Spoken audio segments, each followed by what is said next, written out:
Dermal fillers के बारे में एक बहुत ही कॉमन क्वेश्चन आता है कि क्या फिलर्स परमानेंट होते हैं या सिर्फ टेम्पररी होते हैं। सिंपल शब्दों में फिलर्स परमानेंट भी होते हैं, टेम्पररी भी होते हैं, लेकिन ज्यादातर फिलर्स जो यूज होते हैं वो टेम्पररी किस्म के होते हैं। आइए इसके बारे में ब्रीफली जानते हैं।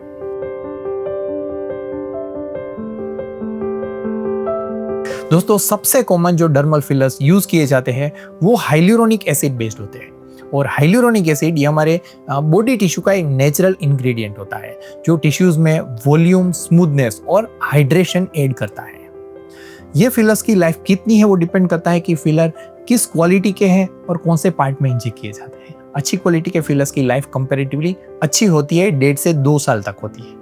जब भी ये फिलर्स को मोबाइल बॉडी पार्ट में या जहाँ पे वेयरिंग शेयरिंग ज़्यादा है ऐसे पार्ट्स में इंजेक्ट किया जाता है तो वहाँ पे फिलर्स की लाइफ कंपैरेटिवली कम होती है। और जब भी फिलर्स को जैसे स्टेबल पार्ट में इंजेक्ट किए जाते हैं वहाँ पे फिलर्स की लाइफ भी कंपैरेटिवली अच्छी होती है।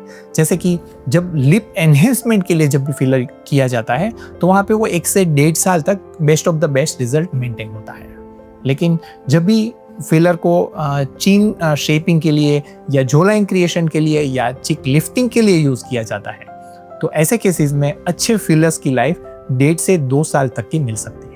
इसके कंपैरिजन में अगर हम परमानेंट फिलर्स की बात करें तो उसमें कोई भी तरह के प्रॉब्लम्स या कॉम्प्लिकेशंस होने के चांसेस ज़्यादा होते हैं। उसके जो रिजल्ट्स है वो कंपैरेटिवली इतने अच्छे नहीं होते हैं। जैसे कि उसकी जो कंसिस्टेंसी है वो इतनी अच्छी और नेचुरल नहीं होती है, उसमें लंपी या बम्पी फील होता है। कई बार उसमें फिलर माइग्रेशन का प्रॉब्लम भी हो सकता है।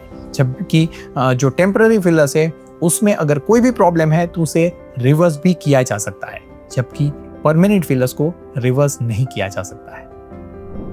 सो फ्रेंड्स, आई होप आपको अब ये क्लियर हुआ होगा कि क्यों टेम्पररी फिलर को वर्ल्ड वाइड ज़्यादा कॉमनली यूज किया जाता है।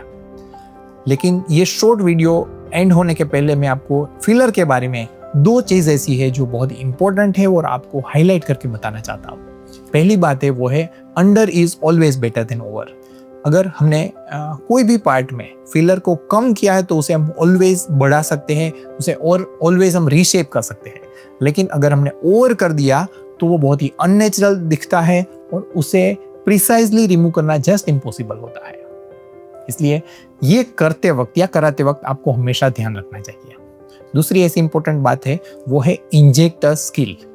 आपको आप चाहे कितनी भी अच्छी क्वालिटी के फिलर्स यूज करते हैं, लेकिन अगर जो इंजेक्टिंग पर्सन है वो उसका एक्सपीरियंस, उसकी स्किल और उसकी एस्थेटिक सेंस है जो आपको अच्छा या बेस्ट रिजल्ट दे सकती है। आई होप ये वीडियो आपको अच्छा लगा होगा।